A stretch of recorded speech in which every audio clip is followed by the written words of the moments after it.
જય હિન્દ જય ભારત મિત્રો. સ્વાગત છે તમારું નવા વિડીયોની અંદર.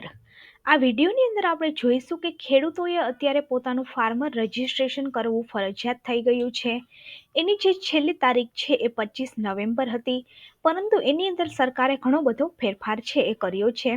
કારણ કે અત્યારે જે ઓનલાઈન પોર્ટલ છે એ ઘણું બધું નથી ચાલતું, ઘણી બધી એની અંદર ટેકનિકલ ખામી છે એ પણ આવેલી છે. ઘણા બધા લોકો જે છે એનું પહેલાં રજિસ્ટ્રેશન થઈ ગયું છે, પરંતુ હવે પોર્ટલ પર રજિસ્ટ્રેશન નથી દેખાતું. તમે જો તમારું રજિસ્ટ્રેશન કર્યું છે તો એકવાર પોર્ટલ પર જઈ અને પોર્ટલ અત્યારે ચાલુ છે તો જોઈ લેજો. અમુક પોર્ટલની અંદર એરર પણ આવે છે. તો આવા ઘણા બધા ઇસ્યુઝ છે એપ્લિકેશનની અંદર છે, જેના કારણે તારીખ છે એ લંબાવવામાં આવી છે. તો આપણે વિડીયોની અંદર ચર્ચા કરીશું કે ઘરે બેઠા તમે રજિસ્ટ્રેશન કેવી રીતે કરી શકો. જે ફાર્મરનું પહેલાં રજિસ્ટ્રેશન થયું છે પરંતુ હવે ડિટેલ્સ નથી દેખાતી, એમને શું ફરી રજિસ્ટ્રેશન કરવું પડશે? આ ઉપરાંત મોબાઈલ એપ્લિકેશનની મદદથી તમે કેવી રીતે રજિસ્ટ્રેશન છે એ કરી શકો છો. હવે ફાર્મર આઈડીની આપણે વાત કરીએ તો ગુજરાત રાજ્યમાં ખેડૂતો માટે એક મહત્વપૂર્ણ પહેલ છે એ ખેડૂત નોંધણી શરૂ કરવામાં આવી છે. અને એગ્રી નામના જે પોર્ટલ છે એના ઉપર જઈ અને ખેડૂતો જે છે નોંધણી કરી શકે છે. આની અંદર મોબાઈલ એપ્લિકેશનની મદદથી અને વેબ પોર્ટલ બંનેની મદદથી તમે નોંધણી છે એ કરી શકો છો. આ સિસ્ટમ હેઠળ દરેક ફાર્મર છે એને એક યુનિક ફાર્મર આઈડી છે, એટલે કે આધાર કાર્ડ જેવું ફાર્મર આઈડી છે એ આપવામાં આવશે. આના લાસ્ટ ડેટની આપણે વાત કરીએ તો રાજ્યના તમામ તાલુકામાં પીએમ કિસાન હેઠળ ખાતેદાર ખેડૂતની 100% નોંધણી થાય તેવો લક્ષ્યાંક છે રાખવામાં આવ્યો છે. પહેલા આની તારીખ છે એ 25 નવેમ્બર હતી, પરંતુ હવે તારીખ છે એ 30 નવેમ્બર સુધી વધારવામાં આવી છે. અને તમામ ખેડૂતો છે એ સેલ્ફ મોડની અંદર પણ રજિસ્ટ્રેશન છે કરી શકે છે. અને સ્ટેપ્સ આપણે જાણીશું. આ ઉપરાંત આપણે વાત કરીએ તો એગ્રીસ્ટિક ફાર્મર રજિસ્ટ્રેશન અન્વયે ખેડૂત નોંધણીમાં ટેકનિકલ ખામીને કારણે પોર્ટલ પર અરજી ન કરવા બાબત, એટલે કે ભારત સરકાર દ્વારા digital public infrastructure for the એગ્રીકલ્ચરના ભાગરૂપે એગ્રીસ્ટેક પ્રોજેક્ટ છે અમલમાં મૂક્યો છે. અને એગ્રીસ્ટેક પ્રોજેક્ટ હેઠળ રાજ્યના તમામ ખેડૂતોના આધાર લિંક રજિસ્ટ્રેશન માટે ફાર્મર રજિસ્ટ્રેશન અમલી કરેલ છે. હવે તારીખ 15/10/2024 રાજ્યના તમામ ગ્રામ્ય કક્ષાએ કેમ્પ મોડ મારફતે રજિસ્ટ્રેશનની પ્રક્રિયા છે શરૂ કરવામાં આવેલી છે. અને હાલમાં ગુજરાત રાજ્યનું જે ફાર્મર રજિસ્ટ્રી પોર્ટલ છે એના ઉપર ટેકનિકલ ખામી આવી છે, જેના કારણે રજિસ્ટ્રેશન છે એ નથી થઈ શકતું. અને આથી આ પોર્ટલ પરની ખામી દૂર કરી પોર્ટલ કાર્યરત કરતા વિવિધ દૈનિક સમાચાર પત્રક તથા સોશિયલ મીડિયા મારફતે તેની જાણ છે એ કરવામાં આવશે. આની છે એ ખેડૂત મિત્રોએ નોંધ છે એ લેવી. આ ઉપરાંત તમારે જો ઓનલાઈન રજિસ્ટ્રેશન ઘરે બેઠા કરવું હોય તો ફાર્મર રજિસ્ટ્રી ગુજરાત નામની જે એપ્લિકેશન છે એને તમારે ડાઉનલોડ કરવી પડશે અને જે સ્ટેપ્સ છે એ તમારે ફોલો કરવા પડશે. હવે આપણે જોઈએ કે તમે કેવી રીતે ઘરે બેઠા રજિસ્ટ્રેશન કરી શકો છો. પોતાનું ઘરે બેઠા રજિસ્ટ્રેશન છે એ કેવી રીતે કરી શકે છે અને ખેડૂત પોતાનો યુનિક આઈડી કોડ છે કેવી રીતે મેળવી શકે છે એ આપણે સંપૂર્ણ હવે માહિતી મેળવીશું. સૌથી પહેલા તો તમારે http://agristek.gov.in આ વેબસાઇટ ઉપર જવાનું છે. આ gov.in એક્સટેન્શન હોય એટલે આ સરકારી વેબસાઇટ છે. આ વેબસાઇટની અંદર તમે જોઈ શકો છો કે આની અંદર digital infrastructure by the state and central government, આની અંદર બધા જ સ્ટેટના જે ખેડૂતો છે એના માટે ખેડૂત રજિસ્ટ્રેશન છે એ ચાલુ થયું છે. ગુજરાતની આપણે વાત કરીએ તો ગુજરાતની અંદર ફાર્મર રજિસ્ટ્રેશન માટે આ જે વેબસાઇટ છે મેં ડિસ્ક્રિપ્શન બોક્સમાં આપેલી છે, એના ઉપર તમે જશો એટલે તરત જ આ એક પેજ છે ઓપન થઈ જશે.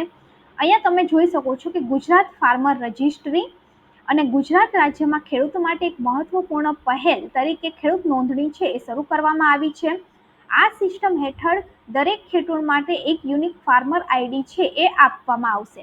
આની અંદર ખેડૂતે પોતાનો જે મોબાઈલ નંબર છે એ નાખવાનો છે અને ઓટીપી કરવાનું છે. તો એના નંબર ઉપર એક ઓટીપી આવશે, એ ઓટીપીની મદદથી લોગિન છે એ કરવાનું રહેશે. એકવાર લોગિન ખેડૂત કરશે એટલે આ પેજ છે ઓપન થઈ જશે. એની અંદર તમે જોઈ શકો છો કે કેટલા ફાર્મર છે આની અંદર રજીસ્ટર થયેલા છે. ત્યારબાદ અહીંયાથી તમારે આધાર ઓથેન્ટિકેશન કરવાનું છે ઓટીપીની મદદથી. જેવું તમે આધાર નંબર નાખશો એવું તમારા આધારની જોડે જે મોબાઈલ નંબર છે એના ઉપર એક ઓટીપી આવી જશે. એ ઓટીપી તમારે વેરીફાઈ કરવાનું છે અને કોન્ટેક્ટ ડિટેલ્સની અંદર મોબાઈલ નંબર અને ઈમેલ આઈડી જે છે એ વેરીફાઈ કરવાનું રહેશે. ત્યારબાદ ફાર્મરની ડિટેલ છે આની અંદર ફિલઅપ કરવાની રહેશે. અહીંયા ફાર્મરનું નામ એઝ પર ધ આધાર નાખવાનું રહેશે.